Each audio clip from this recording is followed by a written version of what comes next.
I apologize for putting my multi-video listeners through similar arguments again.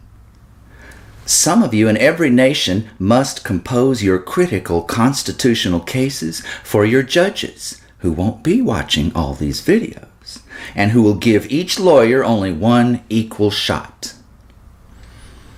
Adapt American framers' imperatives to your charter and nation. In every nation on earth, a lawyer for the people may present similar, if more expertly written arguments in a federal court for enforcement, not abrogation, of the Nuclear Non-Proliferation Treaty and replacement of every private source of campaign cash, bribing politicians with solely public campaign funds for equal campaigning time.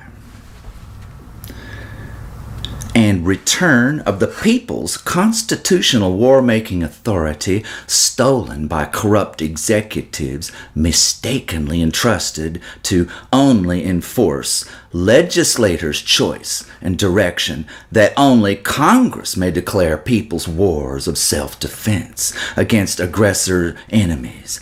Presidents no longer allowed to launch unconstitutional wars of personal, profitable aggression all by their tyrannical selves.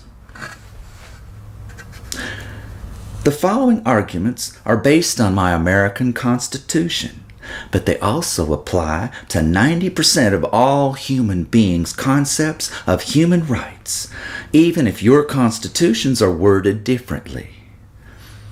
But any judge-enforced founding legal document with the words equal and treaty in it likely proves each properly argued case for the people. And your country must uphold its laws first. Mine is only going to be dragged to decency later by your example and pressure, kicking and screaming.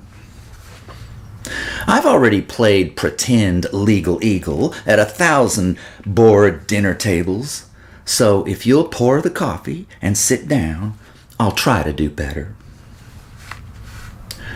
Thank your honors for hearing the people's cases for enforcing our Nuclear Non-Proliferation Treaty that our corrupted executives abrogate, and instituting public campaign finance that our corrupted legislatures refuse to consider.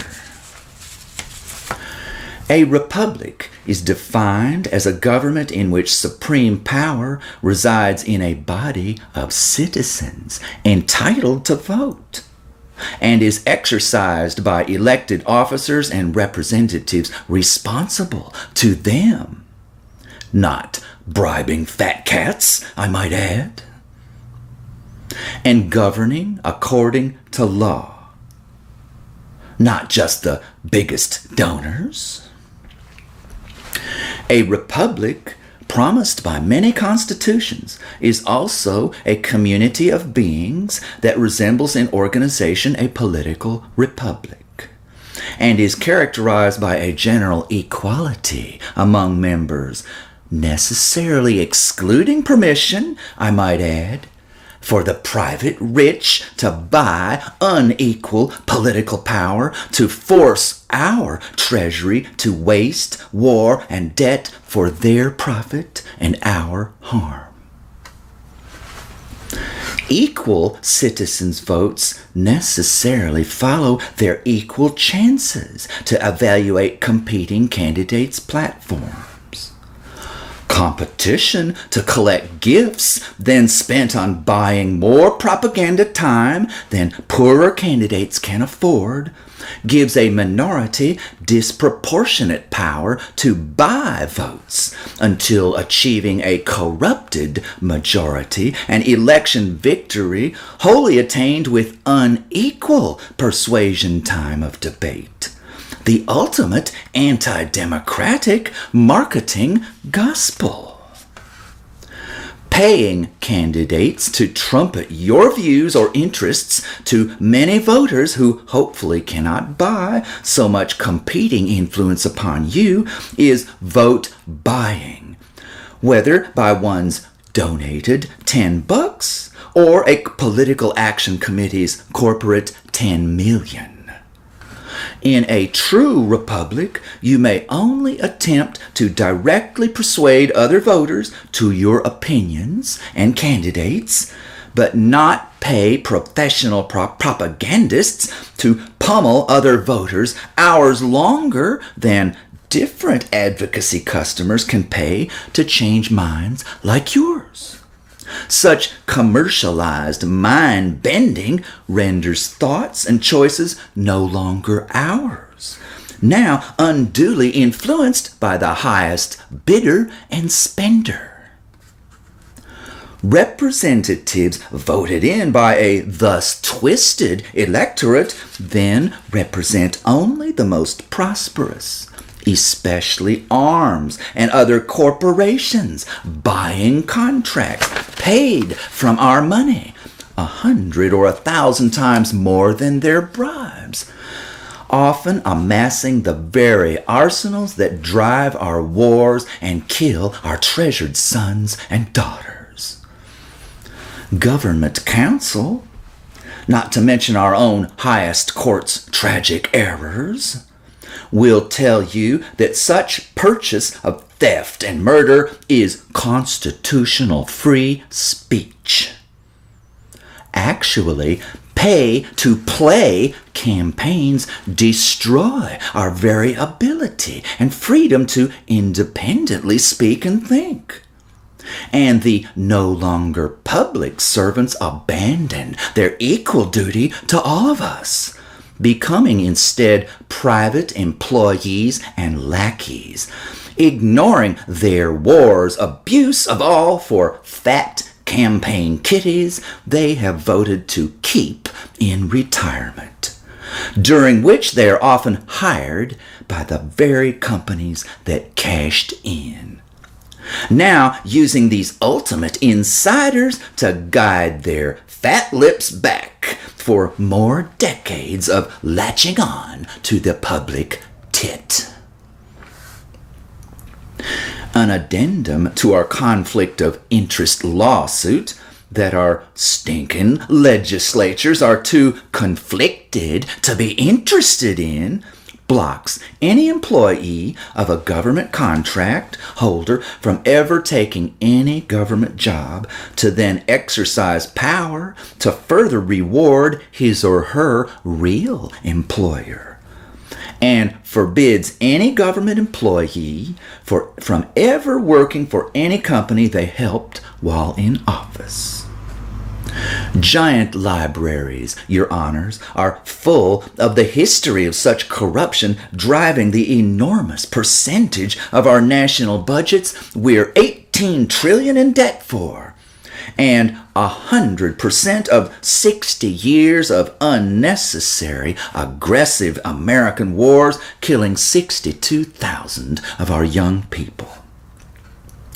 It is not coincidence that flouting our constitutional right of Congress to authorize war by declaration and bald-faced lies to obtain most wars undeclared permission were the illegal mechanisms never addressed by any federal court used to undemocratically force the American people to war for private profit.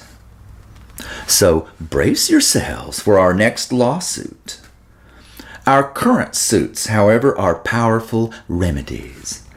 Obeying our treaty and ending bribery and other conflicts of interest destroys the worst weapons and cuts off the dirty money, honey. Only prohibiting gifts to candidates, always used to favor generous constituents over all others, obviously destroying everyone else's democratic, republican, equal political rights. The parties chose those names to fool you. Only outlawing all campaign contributions would allow our Constitution's promised supreme equal power to all citizens by entitling us to hear equal competition with necessary regulation of media time for each candidate's proposals for their public service plans. Every voter's choice then would be his or hers alone, never again to be twisted and captured by the richest, most persistent, gold-digginest propagandists. Elected officers and representatives, and also the entire government of bureaucrats and regulators, formerly manipulated by the elected or appointed servants of the commercial private bribers and string pullers, would become really, not just theoretically, responsible to all of us equally, attending to a true majority plus the also remaining minority of still deserving constituents, no longer serving either groups of voters manipulated and cobbled together by corrupt pressure, or often frankly delivering huge chunks of our treasury and twisting regulations to benefit a tiny group or groups of fat cats.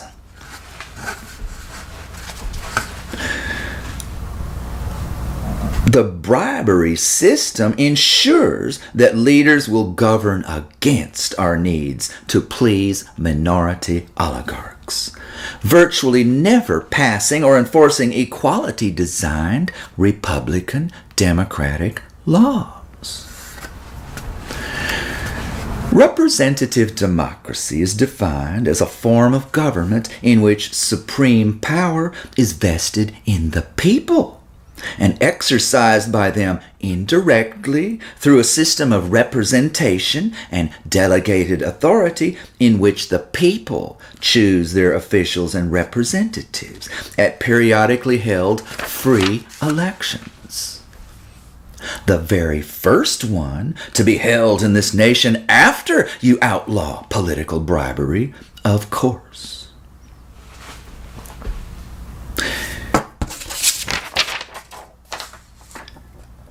I'd like to read to you a very short passage. This is the preamble, the overarching goals and objectives of the Constitution of the United States. We, the people of the United States, in order to form a more perfect union, establish justice, ensure domestic tranquility, provide for the common defense, promote the general welfare, and secure the blessings of liberty to ourselves and our posterity, do ordain and establish this Constitution for the United States of America. Maybe we should rewrite our Constitution to express its modern corporate evolution. Rather than actually uphold, defend, or even intelligently interpret that original Constitution, as we beg of you to get started doing now, Your Honors, we, the people of the United States, have so far failed to form a more perfect union, have not established electoral, government, or military justice, nor ensured the domestic tranquility of private and public sectors minding each other's business. We destroy our common defense by providing instead a bizarre offense of world war, and secure the blessings of liberty for none but fat cats, paying off lackey pals to often impoverish and kill many of us, especially our posterity we doom to depression and death.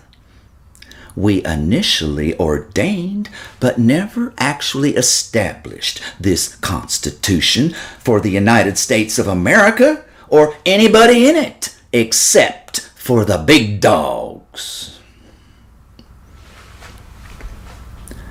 So now, judges, with your decisions to enforce our legally pledged duty to our non-nuclear non-proliferation treaty, and also to outlaw political bribery, you will finally allow us to form a more perfect union than any in our history.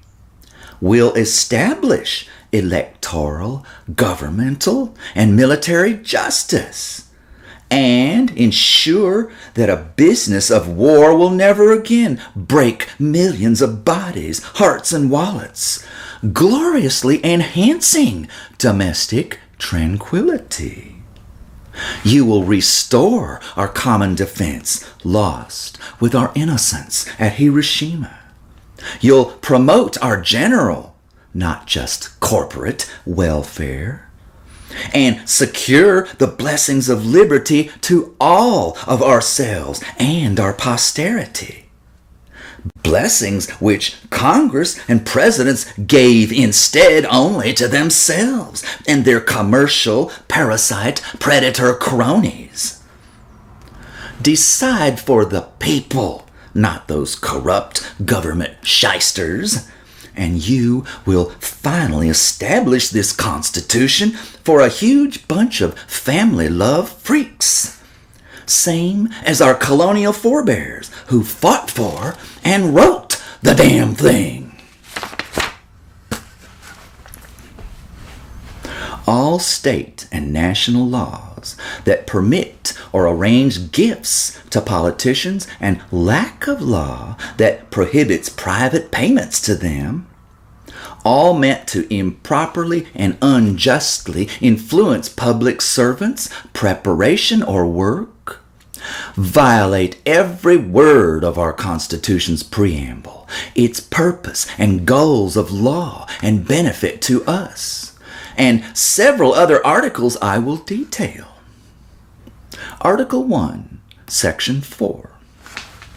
The manner of holding elections may be prescribed by each state or Congress. We contend that no American or representative of us may prescribe undemocratic, oligarchic, conflict of private with public interest gifts to political candidates or officials, almost always used to overwhelm unconnected opponents with election-stealing publicity power that less private dollar-powered opposition cannot compete with. Being a commercially competitive system or manner of holding the campaign phase of elections, also extending private businesses' capture of leaders and our treasury throughout their tenure and even subsequent private careers. These gifts ensure that each and every elected person will, to some or usually massive degree, refuse to uphold their oath of office to preserve, protect, and defend the Constitution of the United States, every word of which rejects sacrificing equal benefits for special individual favors.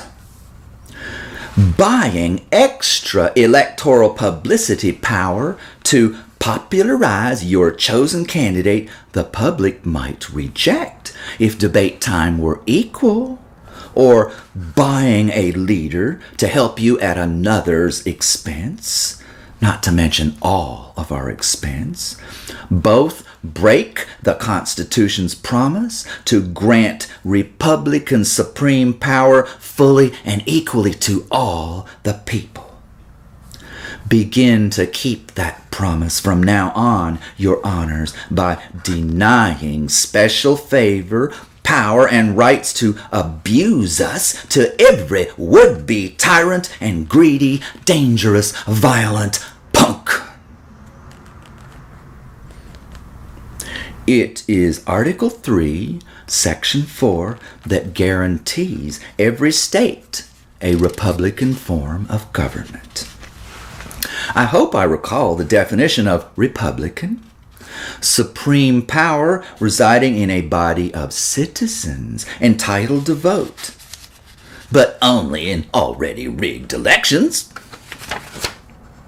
Sadly, for many decades, we've made my crappy little joke the truth. A republic's people power is to be exercised by elected officers and representatives responsible to them and governing by law. So what's the problem if they decide to be responsible instead, a la quid pro quo, to pay off artists and just change, create, or ignore laws, all for their fat cronies' benefit? Never mind, just get yours and screw every other American who pays you a perfectly fine salary to serve them. Only a manner of election preserving, protecting, and defending us, body of citizens, allows us to freely vote without our intellectual twisting and capture when private donors buy and corrupt certain candidates with an overage of propaganda time. Only adjusting campaign opportunity from unequal to equal time, funded by taxpayers, will prevent private interests from vanquishing the politicians' commitment to apportion government programs to use our tax money equally for all citizens' needed care as honestly judged by their compassion for our needs. No longer shedding sweat, tears, and taxes primarily to them who butters your bread. Or shall we continue diverting most of our general funds, not to mention borrowing to the moon, to benefit those bribing companies, while giving short shrift to the safety, welfare, and solvency of our other 1/3 of a billion citizens? Sure, why not? The riches and power addicts sucking us dry and dead can't say no. So why should we pause who clean up too with this scam? And God help us if you judges are getting something under the table too. Founders assumed that campaigners heading from town to town on horseback, holding equal time debates, encouraged to write competing articles of similar length in the few well-distributed periodicals, could not any one unfairly dominate media. A tradition of business bribing officials to steal our taxes for war and other privately profitable public endeavors to benefit fat cats and hurt the rest of us had not yet developed in the colonies.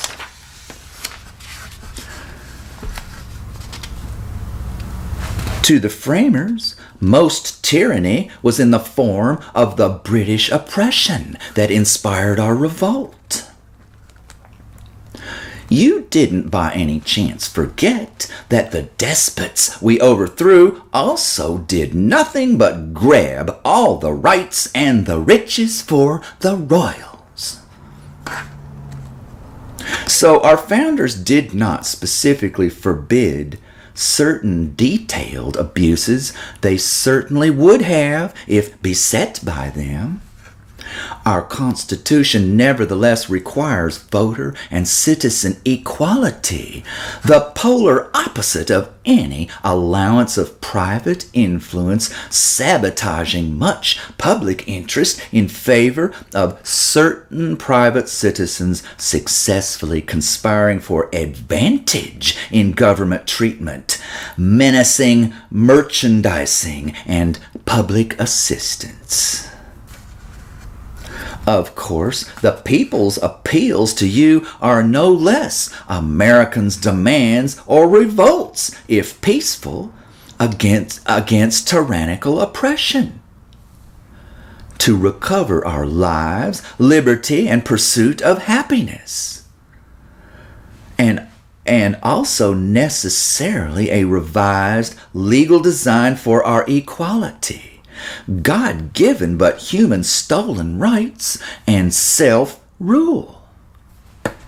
Does this remind your honors of every purpose of our original revolution, which we have been busy destroying the achievements and rights of ever since? Of course, the people's appeals to you, or maybe we're just libertarian, peace punk, hippie red pond scum. In any case, our little movement on behalf of us all is something new. We intend to recapture lost love to build rescue law. So before refusing to help, study history and your future alternatives. Choose your goals for citizen and human well-being first, and then select the means by which a fair, supportive society should help us meet our goals, or at least not ruin them. For your information, I am temporarily returning to my conversation with world citizens beyond the example of my court arguments for enforcing our nuclear non-proliferation treaty and instituting public campaign finance. May I suggest designing your research not into established fields of study and guidance from authorities. Just begin with worry, love, and determination to help, and search a number of relevant arenas for cause of problems, effects worsening them, and implied experiments likely to produce better outcomes we need and desire. Finally, design behavior and law humans should apply to properly care for and protect each other. Be guided also by great and lawful writings we pay mere lip service to. Study history and current events. Note conspiracy and disaster. Imagine far happier effects from very different behavior. And then appeal for democratic new law or proper enforcement of existing law to produce urgently needed safety and quality of human life for most all of us. For 10,000 years, occasional, feeble, fitful efforts to build family love in law into government have, of course, gone nowhere. So merely my listeners' small but continuing efforts, including finding one recruit apiece to help, should come closer to saving us all than anyone ever has before. And in the nick of time, too, because the inexorable pattern was not to reach doomsday in any one of those 100 centuries, but to all indications in the rather early middle of our 101st. So let's get cracking, boys and girls. Now let's return to the American version of every nation's federal court dream trial. Article 1, Section 8 gives Congress the power to lay and collect taxes and borrow money on the credit of the United States.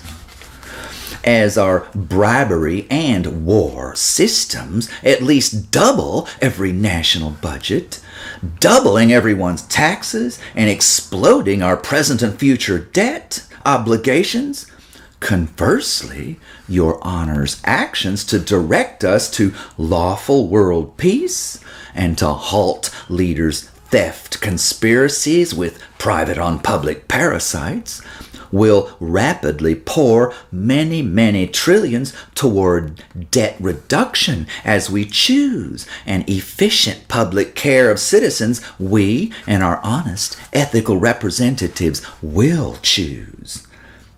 Because your actions will allow us to fire the damn thieves.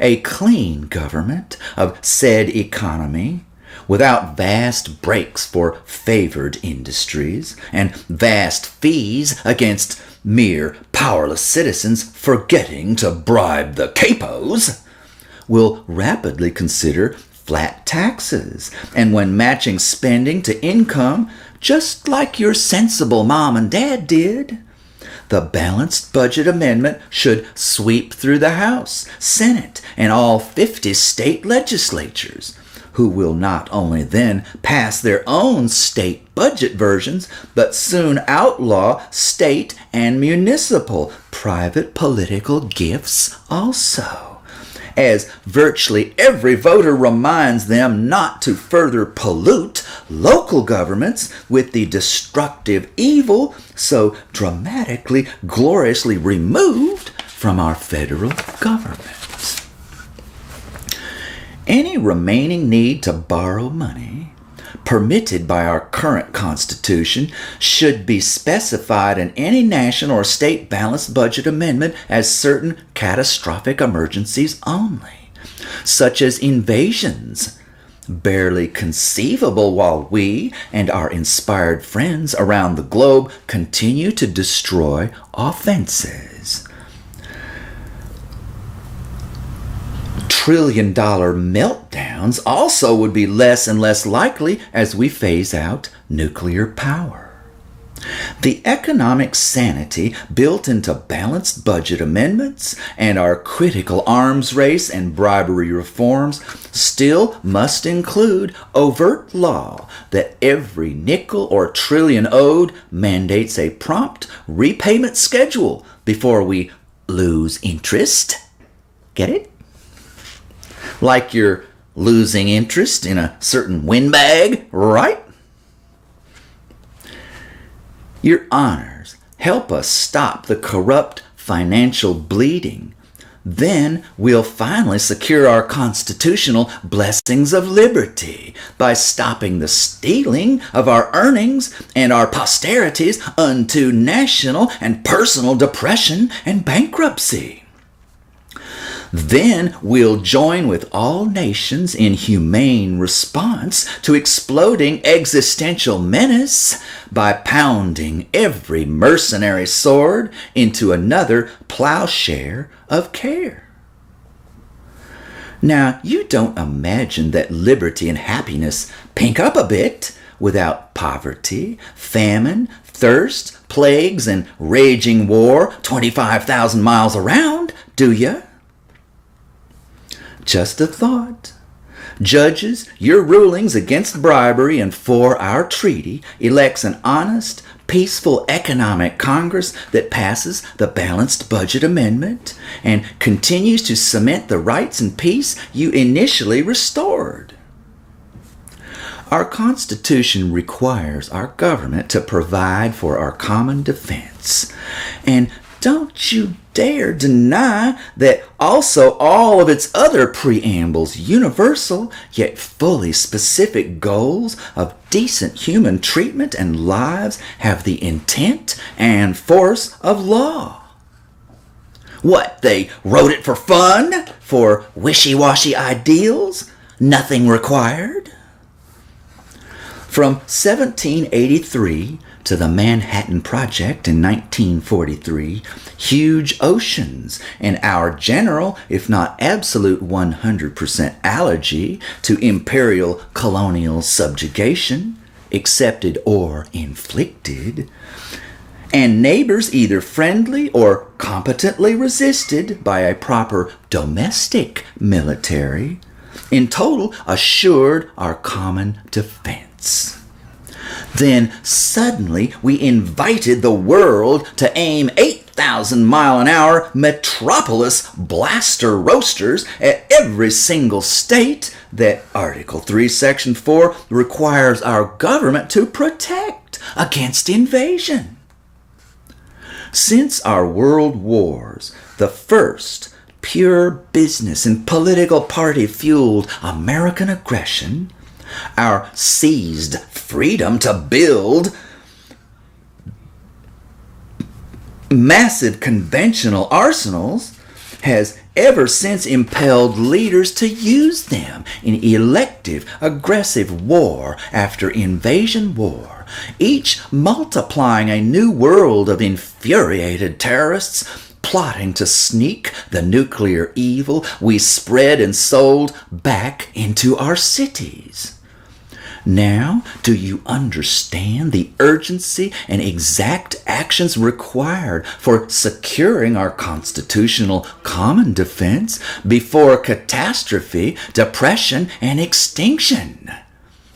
While we work at calming the terrorists instead of begging their imitation of and revenge against us, demand that Congress spend the $2 billion needed to harden our computers against electromagnetic pulses before somebody shoots a nuclear missile from a Canadian forest over our heartland, halting our food growing, delivery, and sales long enough to starve 95% of us. Improve that defense a trillionfold by directing us to complete world work for our disarmament treaty we've abrogated for the last half century. Which, by the way, is our only opportunity to reduce to minimal the catastrophic danger of that terrorist weapon being fired up over the American heartland that I described. The legal work that we should do to spread justice, equality, and disarmament, becoming known throughout the Middle East for no longer starting or entering their wars for corrupt, hated governments, nuclear or oil monopoly, or hammering one sect with another, is the only possible course of action to shrink and stay the hands of terrorists all of our making. The power goals of the remaining radicals and rebels would be badly hurt by wrecking the world economy to punish a nation now leading reform for peace and justice. Suppose our leaders mothballed the Tomahawks and F-15s and told the world once a week that enforcement against, not with, weapons was the wave of the future we're handing out surfboards for, and put our money and behavior where our mouth was. No, that wouldn't stop ISIS in 6 months, but if we also advance international conventional weapons reductions, in 6 years, I guarantee you the wind leaves the sails of many venal governments and also violent bigot rebels. We've helped cut off their savagery supply, for starters. Why has the sword always been mightier than the ink pen? Too many swords. And considering the 50 million monthly memos for war strategery and the inexcusable dearth of strong, practical, historical, legal scribblings from us peace nuts, not enough ink pens. You see, that one 15-second summary of his story tells us exactly what to do now. And it ain't rocket science. Once you get going a few years, you judges, you listeners, any last terrorists managing to French fry the epicenter of the world's love bomb would never be popular at parties. He'd have a hard time getting a date. So you see how our Constitution directs us to protect us with love, not hate. You don't suppose there exists a common defense against shooting each other or ourselves, do you? Can you read English? Ever read that few pages called the Constitution? Then you know that the right of the people to keep and bear arms, explicitly stated, is for the arming of military units commanded by the President of the United States, not every single homeowner, everybody who needs a dozen hunting rifles to use occasionally, or white power, black power, or ready for the revolution freaks, the Bloods, the Crips, or NRA. Now, don't get upset. I'm not for prying your cold, dead fingers from your precious shooting iron. Just backing off unlimited manufacture now that every adult, young'un, and rugrat in America already has their own personal murder weapon. Then again, why limit handgun production?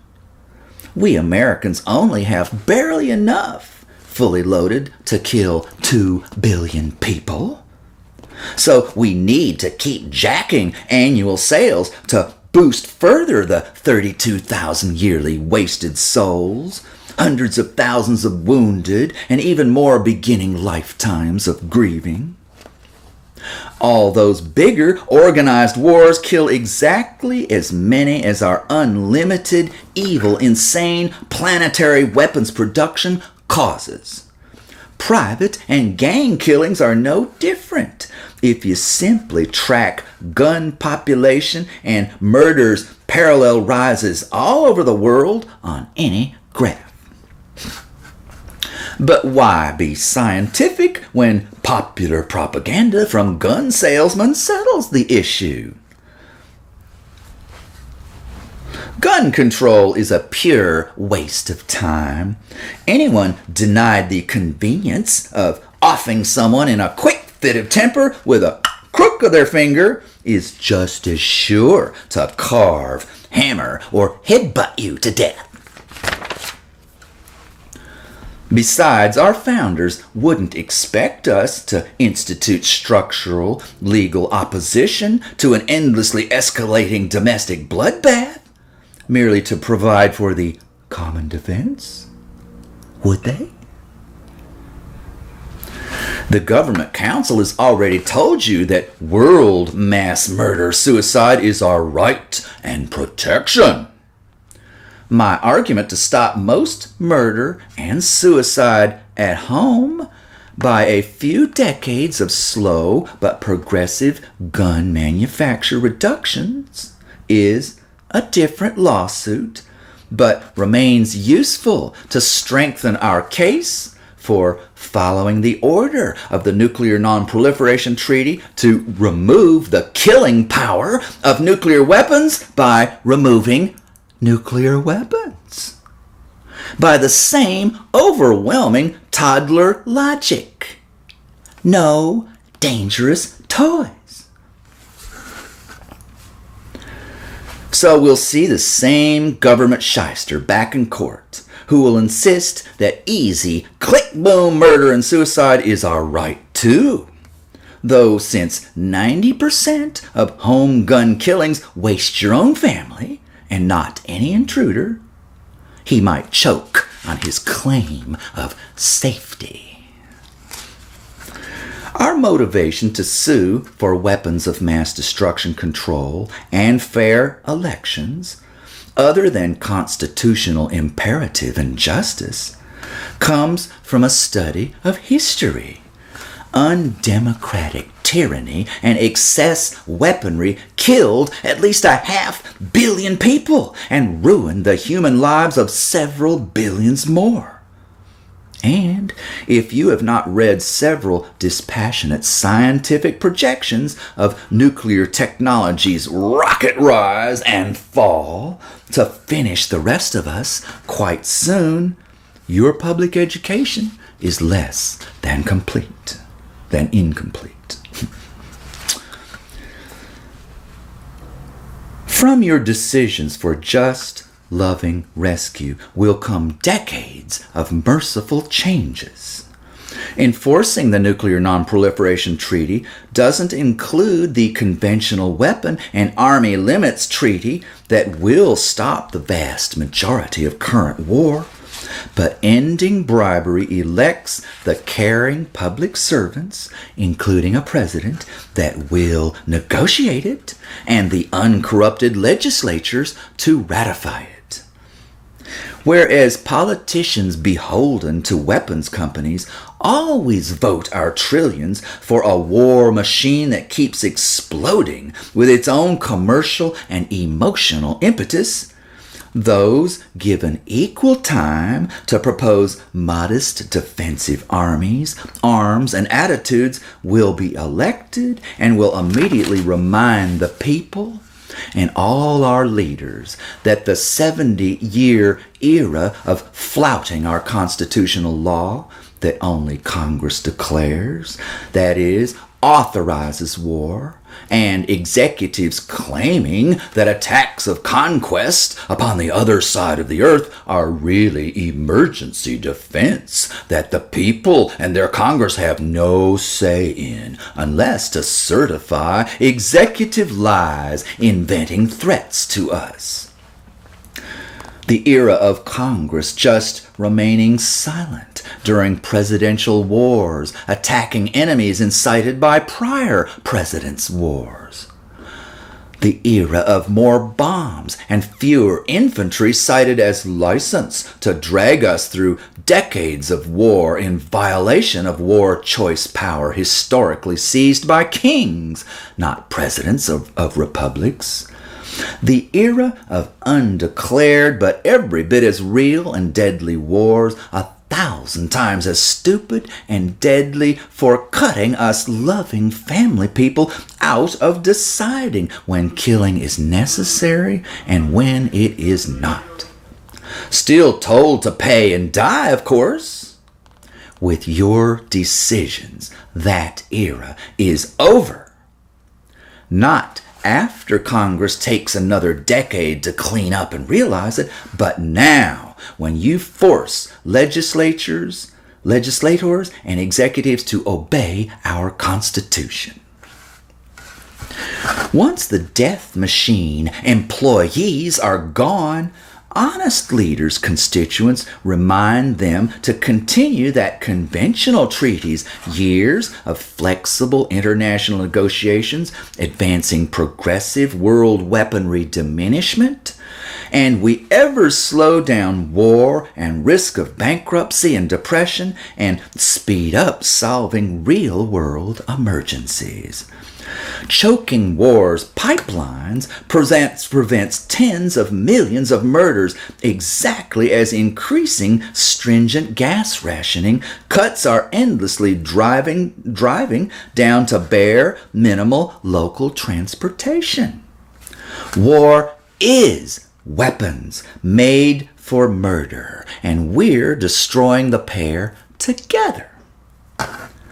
10,000 years ago, men started two horrific traditions.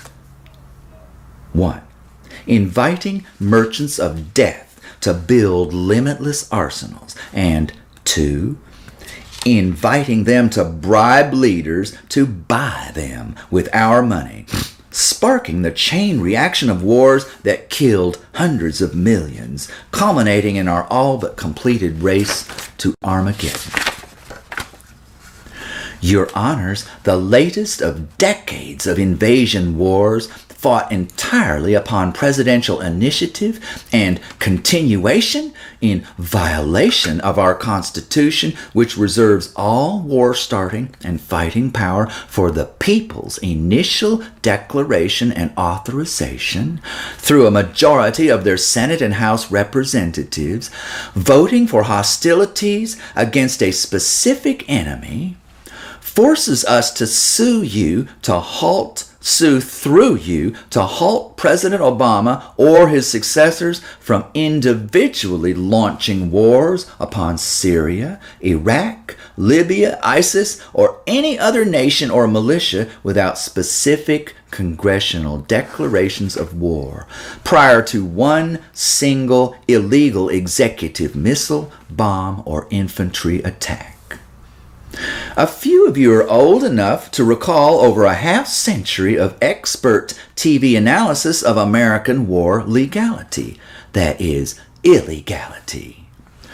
Noting that our presidents endlessly launch elective, that is, their choice, with no self-defense excuse whatsoever, wars without the constitutionally required Congress of the People, declarations of war.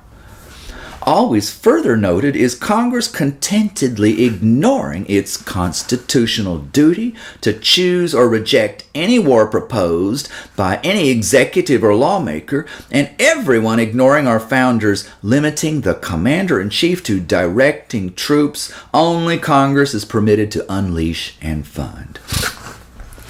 How clear is your duty when presidents and Congress destroy the Constitution's peace protection of the people?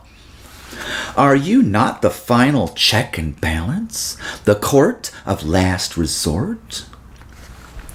For 60 years after the World Wars, and repeatedly with 19th century imperial, commercial, military adventures under the bullying concept of manifest destiny, presidents have brazenly said, "Screw our people, Congresses, and the Constitution. I control the soldiers and weapons, so I'll just attack illegally and expect everyone to forget our law and rally around my personal aggressive war."